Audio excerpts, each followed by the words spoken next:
Насаад Кейджи представляет шейх Абдишшукур-Ажи Нарматов. Разговор Всевышнего и пророка Мусы о посте. Пророк Муса, мир ему, напрямую разговаривал со Всевышним Аллахом. Без Джабраиля, мир ему, не так, как все остальные пророки. Пророк Муса, мир ему, однажды спросил Аллаха о следующем: «О Аллах, Ты удостоил меня чести общаться с Тобой напрямую. Даровал ли Ты такую возможность еще какому-то человеку?» В Коране на этот вопрос ответ Всевышнего таков: «Эй, Муса, я выбрал тебя пророком среди людей и сделал так, чтобы ты мог со мной общаться. Так будь доволен этим даром». Тогда пророк Муса, мир ему, спросил Аллаха о следующем: «О Аллах, Ты удостоил меня чести общаться с Тобой напрямую.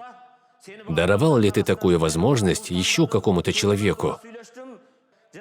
Всевышний Аллах ответил: «О Муса, перед концом времен я создам умму, которая будет уммой пророка Мухаммада, мир ему и благословение Аллаха. Это будут люди с сухими губами, пересохшими языками, изнеможденными телами и запавшими глазами, с пустым желудком, страдающим от мук голода. Они будут взывать ко мне в дуа и будут гораздо ближе ко мне, чем ты. О Муса, когда ты говоришь со мной, между нами 70 тысяч завес. Но в момент ифтара, разговения, не будет ни одной завесы между мной и постящимся людьми из умма Мухаммада, мир ему и благословение Аллаха.